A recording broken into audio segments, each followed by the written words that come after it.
স্মৃতি ফিরে পেয়েও মিথ্যে স্মৃতিহারা নাটক করে সন্ত্রাসী কমলেশকে পুলিশের হাতে তুলে দিল কম্পাস।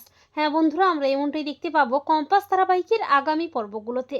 কম্পাস তার হারানো স্মৃতি ফিরে পায়, তবে কম্পাস বাড়ির কাউকে কিছুই বলে না, এমনকি বিহানকেও বলে না। কম্পাস বিহানকে কিচ্ছুটি না জানিয়ে সত্যজিতের কাছে যায় সন্ত্রাসীদের হাত থেকে নিজের দেশ ও নিজের পরিবারকে বাঁচানোর জন্য।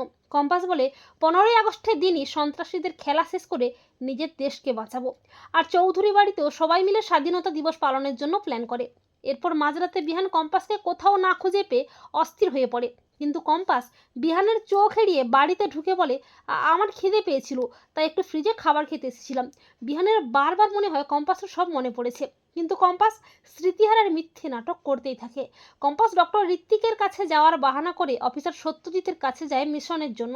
বিহান সেটা বুঝতেও পারে না। অপরদিকে সন্ত্রাসী ড্রাগ পাচারকারী কমলেশ সমুদ্রের নিচে বোম সেট করে রাখে। এরপর 15ই আগস্টের দিন বাড়ির কাউকে কিচ্ছুটি না জানিয়ে কম্পাস বেরিয়ে যায় নিজের দেশকে বাঁচাতে। কম্পাস তার মেধা, বুদ্ধি, দক্ষতা দিয়ে সমুদ্রের নিচে গিয়ে বোমটা ব্লাস্ট হওয়ার আগেই রিফিউজ করে দেয়, নিজের দেশকে বাঁচিয়ে নেয়। অপরদিকে বিহান ও বাড়ির সবাই কম্পাসকে তন্ন তন্ন করে খুঁজতে থাকে। এরপর সন্ত্রাসী কমলেশ ও তার সন্ত্রাসী গ্যাং শহর ছেড়ে পালানোর আগেই কম্পাসের তৈরি বৈজ্ঞানিক যন্ত্র ও মেধার সাহায্যে সত্যজিৎ সন্ত্রাসী গ্যাংটাকে হাতে নাতে ধরে ফেলে। টিভিতে ব্রেকিং নিউজে কম্পাসের এই দুঃসাহসিকতা দেখে বাড়ির সবাই চমকে ওঠে। এরপর কম্পাস বাড়ি ফিরে এলে বিহান বলে, কম্পাস, তার মানে আমি সেদিন ঠিকই ধরেছিলাম, তোমার সব মনে পড়ে গেছিল, কিন্তু তুমি আমাকে কিছুই না জানিয়ে এত বড় একটা কাজ করলে। কম্পাস বলে, নিজের পরিবারকে, নিজের দেশকে বাঁচানোর জন্য এই মিথ্যে নাটকটা করতে বাধ্য হয়েছিলাম বিহান স্যার, আমাকে ভুল বুঝবে না। তো বন্ধুরা, এমনটা যদি দেখানো হয় তোমাদের কেমন লাগবে কমেন্ট করে এক্ষুনি জানিয়ে দাও তোমাদের মতামতটি।